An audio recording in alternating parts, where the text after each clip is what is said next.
L'idée des nanotechnologies a sans doute débuté en 1959 au Caltech, où Richard Feynman a déclaré « There is plenty of room at the bottom ».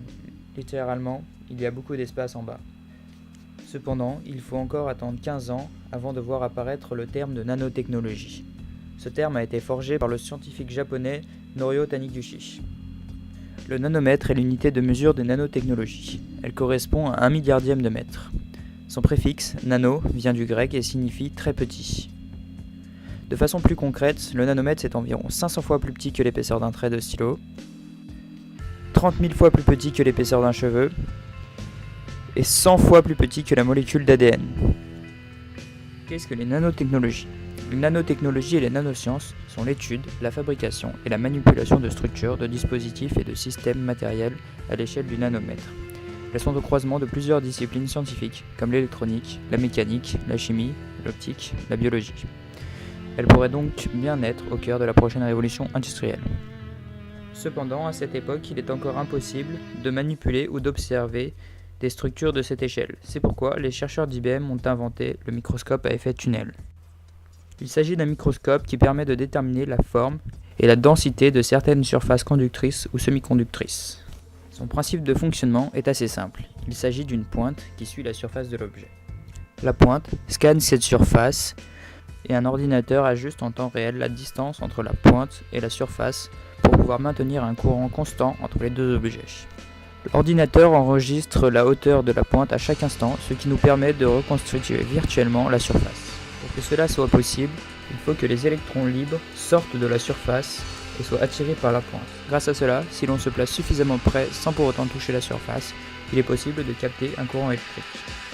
Grâce à cette nouvelle avancée, les chercheurs ont pu découvrir le fullerène. Il s'agit d'une structure de 60 atomes de carbone assemblés en sphères avec des pentagones et des hexagones, sous le modèle d'un ballon de football.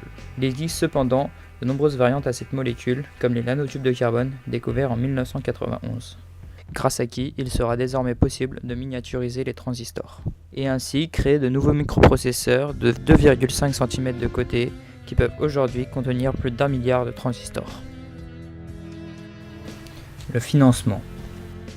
Sur le plan des nanotechnologies, 3 grands secteurs s'affrontent: l'Europe, l'Amérique et le Japon. Au cours des dernières années, les investissements de ces secteurs ont fortement augmenté.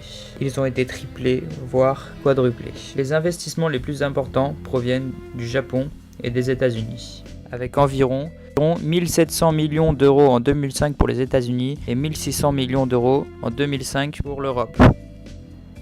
Que seront les nanotechnologies dans un futur proche ? Les progrès de la médecine sont les plus prometteurs. D'après certains experts, il serait possible dès 2018 de fabriquer des organes artificiels, des prothèses articulées ou encore de guérir des cancers. Cependant, le point le plus spectaculaire est encore la médecine régénératrice. Il serait alors possible de guérir les maladies d'Alzheimer ou encore les patients atteints de paraplégie.